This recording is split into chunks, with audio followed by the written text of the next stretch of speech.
So, what does the Vlad Guerrero Jr. contract extension tell us about some other guys we're thinking about?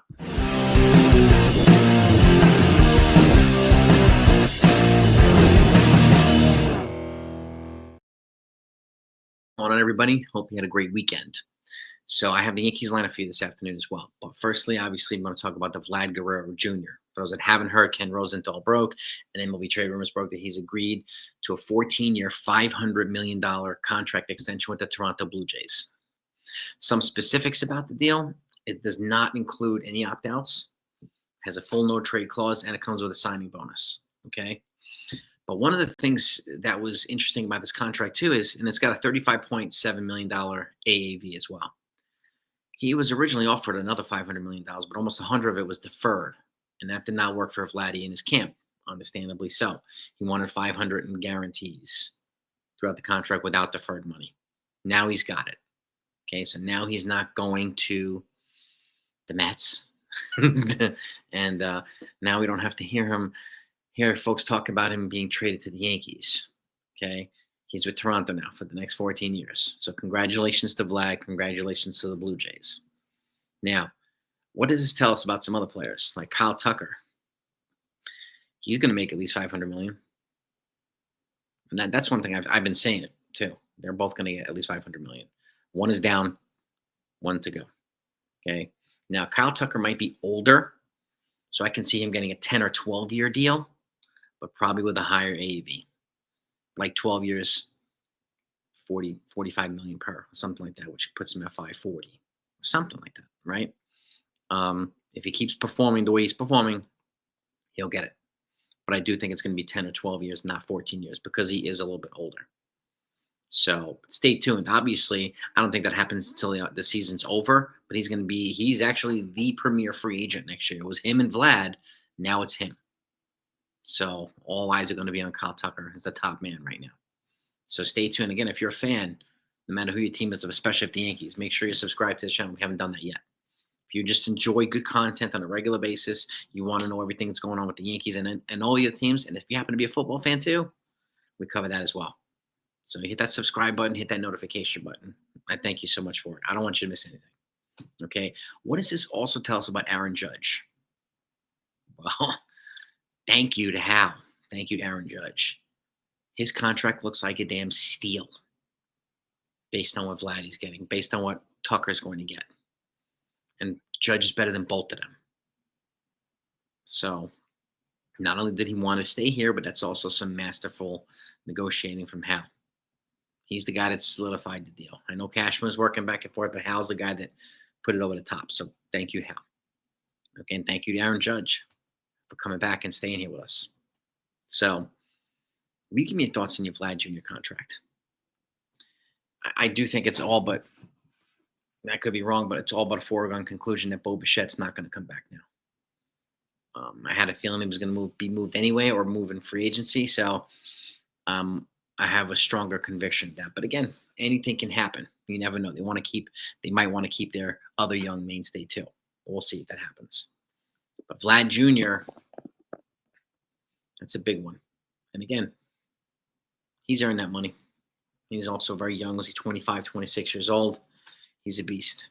Absolute beast. He's the franchise guy there. The guy. So now, next order of business, the Yankees. They are in Detroit for the next 3 games. Okay, the games have been moved from the evening to the afternoon to maintain or to try to get them as much sun exposure as possible to maximize the warmest part of the day, because the weather is going to be it looks a little testy. Okay, it looks a little rough, whether it would be wind, potential rain, cold, wind chills in the 20s. So it's going to be a pretty rough couple days for the Yankees weather and the Tigers, obviously. But nevertheless, here's today's lineup. Okay. Ben Rice back in there, leading off at DH. Aaron Judge batting second in right field. Cody Bellinger batting third in left field. Paul Goldschmidt batting cleanup at first base. Jazz Chisholm batting fifth. Second base. Anthony Volpe batting sixth at shortstop. Austin Wells is at the dish, batting seventh. Trent Grisham still riding on a hot bat, batting eighth in center field. Oswaldo Cabrera batting ninth at third base. And on the mound, we got Carlos Rodon. Who's he facing? Casey Mize. Tomorrow, we got to see Tarek Skubal. The day after that, we got to see Jack Flaherty. So it's not going to get any easier. So hopefully the Yankees can capitalize on any opportunities these guys get from the Tigers. Because remember, this is a playoff team. They did make the playoffs last year, the Tigers. And they brought back Flaherty.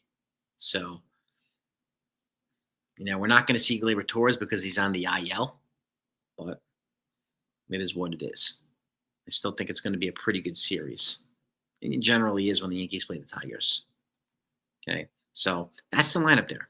Okay, give me your thoughts. Give me your thoughts. The Yankees, the Yankees have been playing pretty good baseball. They've won 2 out of the 3 series they've had so far. So they're 6-3 in first place. Hopefully they'll continue this momentum. Okay, as long as they continue to win series, as long as you get a couple. If we get 6-3s, that's 12-6. It's 18-12 and 18-9, right? 24. Continue building on that 667 winning percentage. Whatever. It's actually 6-3 is 750 winning percentage. So I'll take it. I'll take it for as long as we can get it. Okay. And I'm looking forward to this weather today. Well, looking forward to not being in it and watching them playing it. So, but I'm looking forward to some good baseball.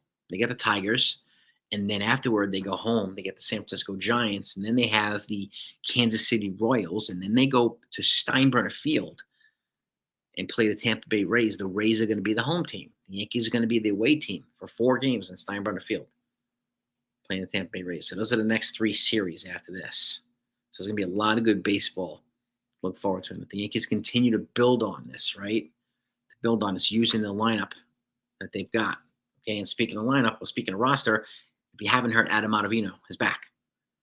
They DFA'd him, some type of roster stuff. They optioned out Brent Hedrick because he has options. So, and they wanted to, obviously, he's got somebody with playoff experience, Adam Ottavino, who's got a lot of funky stuff in his pitches. They brought him back, add another veteran piece. It's bullpen. And again, if Brent Hedrick is available later on, they'll bring him back. Okay, keep in mind, too, that Tyler Matzek is due back in a few weeks as well, who's another playoff-tested lefty. But generally, the Yankees don't go more than 2 lefties in the bullpen. And they've got Tim Hill already, okay, and Ryan Yarbrough, who's also got serious playoff experience, as does Tyler Matzek. So all the writings are putting together a pretty formidable bullpen. And by the way, a lot of folks are going after Devin Williams. Like, he came in yesterday with the ghost runner on second. The ghost runner stole third. Okay, Austin Wells didn't throw him out. And then a sac fly hit to Jason Dominguez, which he did not run for because he was too deep. He wasn't going to throw the guy out, and then the guy scored. So other than that, Devin Williams didn't really do anything. So I don't know why so many people are showing so much anger and hate towards Devin Williams and comparing him to Clay Holmes already. That's completely unfair. But that's just my take. You let me know what your thoughts are. Let's go, Yankees. Have a good day. Talk to you later.